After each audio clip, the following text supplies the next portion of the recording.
మాది మనోజ్గా మీరంటే అసలు ఎఫ్ఐఆర్ లేదు, ఎటువంటి సంబంధం లేదు.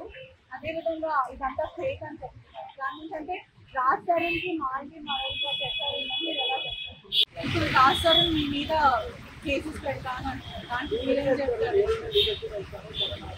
ఎవరికి అతను నన్ను వదిలించుకోవడానికి ఎక్కడికైనా వెళ్తాను, జైలుకి వెళ్తాను అని అంటున్నాడు. అంటే ఒకప్పుడు ఇదే రాష్ట్రాలు మిమ్మల్ని లవ్ చేస్తాను,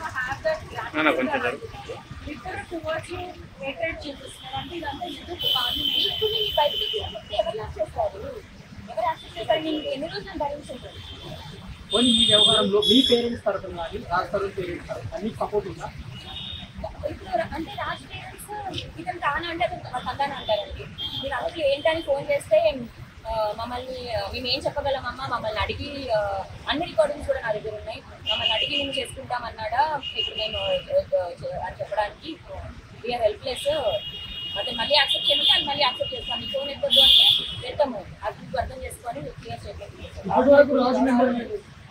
రాజ్ మిమ్మల్ని ఇంట్లో మాత్రమే సర్వైవల్ కోసం మాత్రమే చెప్తున్నారు. ఎవ్రీథింగ్ బై ప్రొఫెషనల్ ఏ పని చేయరు, జస్ట్ నేను చాలా డబ్బులు ఖర్చు పెట్టాను, చిన్న మనీ అంటే. ఇప్పుడు అమ్మాయి అబ్బాయిలు, అబ్బాయి బయటకు వెళ్ళి పని చేస్తే అమ్మాయి ఇంట్లో చేయాల్సిన దానికంటే ఎక్కువ గుర్తు చాకరీ చేశాను. ఆ వర్డ్ వాడాలంటే 15 గుర్తులు, ఒక గుర్త తర్వాత ఒక గుర్తు 15 గుర్తలు తీసుకొచ్చాడు. అతన్ని నేను ఎంత యాక్సెప్ట్ చేశానంటే అతను ఏం చేసినా సరే యాక్సెప్ట్ చేశాను చేశాను. అదే నేను అతన్ని ప్రేమించి తప్పు చేశాను కదా.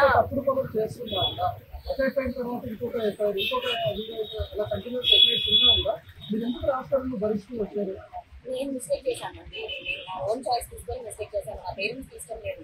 సరే ఈ రోజు అతను హీరో అయి డబ్బులు ఉండొచ్చు, మిస్టేక్ చేశాను, ఇంకెళ్ళకూడదు అనేది అనుకోలేదు. ఓకే, వన్ మోర్ థింగ్ ఏంటంటే మీరు కొన్ని స్క్రీన్ షాట్స్ పంపించారు. ఏదైతే మే 11th నుంచి 10th నుంచి 12th వరకు వాళ్ళిద్దరు ఒకటే హోటల్లో ఉన్నారు. దానికి మాది మనతో ఒక కమెంట్ చేసింది, నేను అప్పుడు చెన్నైలో ఉన్నాను, నేను షూటింగ్ చేస్తున్నాను. మరి చెన్నై పార్క్ స్క్రీన్ షాట్స్ మీరు మీడియాలో రిలీజ్ చేశారు. దానికి మీకు ఇంకేమైనా ఆధారాలు ఉన్నాయా మీ దగ్గర? అలా వలసలోకి కాదండి, కన్నీ నుంచి ఉన్నాయి నా దగ్గర. కానీ అవన్నీ ఫేక్ అని అంటుంది. ఒకసారి మీరు ఒక కాల్ చేసి అంటే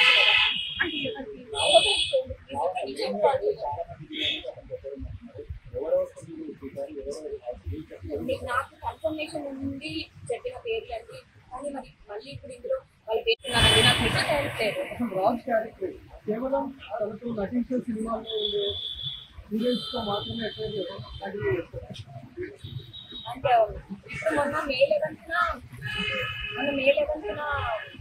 లేదు అని చెప్పాడు. లాస్ట్ మంత్ రాజ్ అండ్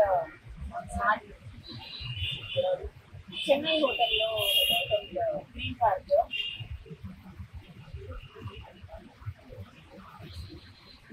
మళ్ళీ నేను చెప్తున్నాను. నేను ఒక పార్టీకి వెళ్ళినప్పుడు ఆ పార్టీలో జరిగిన ఒక మైండ్ గేమ్ గొడవ నుంచి ఒక ఫియర్ వల్ల మాత్రమే నా డివైజెస్ లో వీడియోస్ తను కాపీ చేసుకున్నాడో లేకపోతే ఎవరో కాపీ చేసుకున్నాడో, నేను తనని నేను తీసుకున్నాను అన్న ఒక ఇష్యూస్ వల్ల అంటే అది కోర్టులో ఉంది. అది నేను సాల్వ్ చేసుకున్నాను. మిమ్మల్ని కొట్టాడు చేశాడు అని చెప్పి రాజారంతో ఫోటోస్ అవి చెప్తాను కొట్టడం ఇది కాదు. సో గుంటూరు నేను వెళ్ళినప్పుడు వాళ్ళ చెల్లి పెళ్ళికి వెళ్ళానండి. రాజ్ తరుణ్ నన్ను ఇన్వైట్ చేశాడు అండ్ రాజ్ తరుణ్ ఏదైతే చెప్తున్నాడో అది ఉండగా నేను ఇంట్లో రూమ్లో ఉన్నాము అన్నది చెప్తాను. ఎప్పుడు ఏ రోజు కూడా నేను ఫస్ట్ అలా కపుల్లాగా కలవడం అనేది జరగలేదు. ఈవెన్ నా ఫ్రెండ్స్ కానీ రాజ్ తరుణ్ కానీ ఉన్నప్పుడే అతను వచ్చేవాడు. ఇన్విటేషన్ వచ్చి చెల్లి పెళ్ళికి అని ఇన్విటేషన్ ఇచ్చాడు. మేము గుంటూరు పెళ్ళికి వెళ్ళాము. అతనికి వాళ్ళు పీపుల్ మా చెల్లి పెళ్లి చెడగొట్టడానికి వస్తున్నాను అనుకుని ఒక ఫియర్గా మేము మా టైం వాళ్ళకి వచ్చిన తర్వాత డిఫరెన్స్ వల్ల నాకు మాట్లాడుతున్నాను. అంటే గొడవలు మీరు అనుకుంటున్నారా లేకపోతే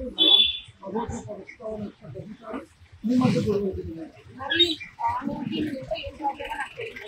ఏదైనా ఒక కపుల్కి అక్కడ ఉన్నా సరే అతని లైఫ్లో ఏదైనా యాక్సెప్ట్ చేసి మరి ఆ ఉమెన్ అంత ఓపెన్గా ఉన్నప్పుడు ఒక 1 month తర్వాత ఆమె రాజు పెట్టడం స్టార్ట్ చేసింది.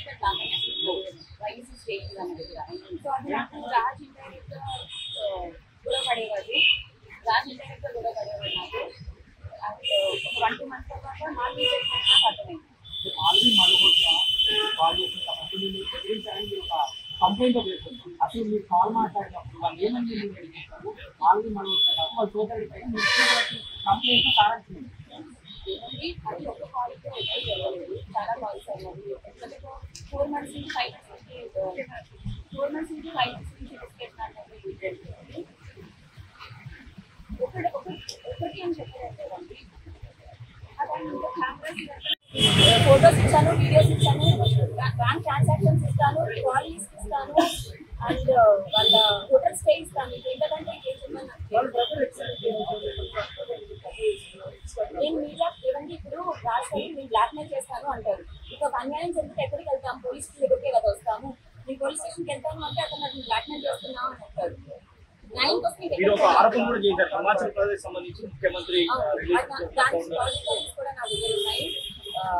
ఆ మెసేజ్ తమ్ముడు చెప్పాడు, రాజ్ కూడా చెప్పాడు. ఇప్పుడు మళ్ళీ లోపలికి వెళ్తే బయటికి కూడా రావు అని చెప్పారు. నాకు అమౌంట్ యాక్సెస్ చేశారు. దాని తర్వాత నా మీద చెడుగా చెప్పాలి, యాంటీగా చెప్పాలి. యాంటీగా ఏమున్నాయి చెప్పడానికి? నేను నా పైన ఉన్న డ్రగ్ కేసు చూపిస్తున్నాడు, మస్తాన్ పైన ఉన్న కేసు చూపిస్తున్నాడు.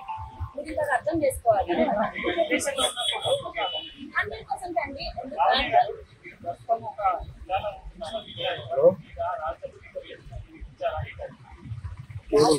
ఇవ్వడం ఏం కాదండి. అతను అన్నిట్లో కార్యకర్తలు అప్పటి నుంచి 2014 నుంచి మేము వెంకట హౌసెస్ లో ఉన్నాం. అయ్యాము. లావణ్య గారు ఒకటి, ఆయనేమో ఓన్లీ రిలేషన్షిప్ మీరు గుళ్ళో పెళ్లి చేసుకున్నారంట. గుళ్ళో పెళ్లి చేసుకున్న ఫోటోలు కానీ సర్టిఫికేట్ కానీ అనుకుంటారు ఎన్ని ఉన్నాయి. అండ్ అప్పుడు దిగినప్పుడు వేరే సెల్ఫీ దిగాము. కానీ 2 times నా ఫోన్ హార్డ్ రీసెట్ చేయడం జరిగింది. ఎక్కడో హార్డ్ డిస్క్ అయితే ఉంటాయి.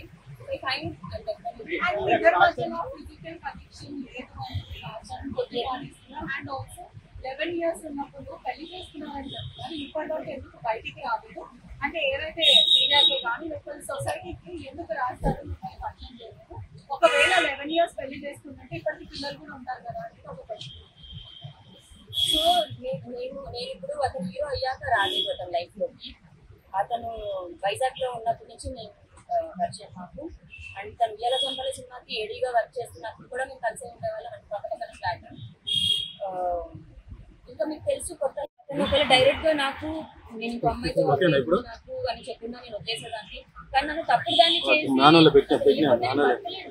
కలెక్టుకొని ఈ డ్రగ్స్ కేసు దానికి కూడా నాకు సంబంధం లేదు. ఒక అమ్మాయిగా నేను ఎంత భరించకూడదు అంత భరించుకుంటున్నాను. దానికి తోడు ఇవన్నీ కూడా వస్తున్నాయి. ఇంకా ఆడియో ఓకేనా? 14 years నుంచి రిలేషన్షిప్ లో ఉన్నానండి. అండ్ 11 years నుంచి టుగెదర్ లివింగ్ రిలేషన్షిప్ లో ఉన్నాను. గుడిలో కాలి పెట్టడం అయితే జరుగుతుంది. కాకపోతే పెద్దగా లవ్ మ్యారేజ్ అవ్వడంతో ఇష్టంగా చేసుకోలేదు. సో నాకు లేదండి.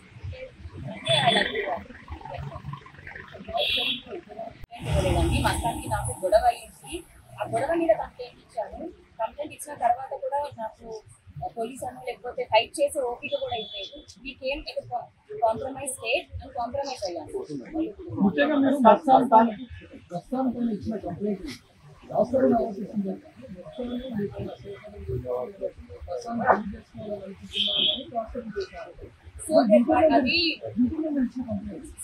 అది చాలా మంది దాంట్లో మైండ్ గేమ్స్ ఉన్నాయండి. కాన్ఫ్లిక్ట్ చేయడము లేకపోతే నాకు కోపం ఉంటాను లేకపోతే నాకు పొగడుతాను మైండ్ గేమ్స్ అన్నది జరిగింది. అండ్ 10 members వరకు ఉన్నారు. ఒక్కొక్కరిని ఏంటి అని కట్ చేసుకుంటూ వస్తే నాకు నష్టానికి ఈ బోత్ వర్క్ లేదని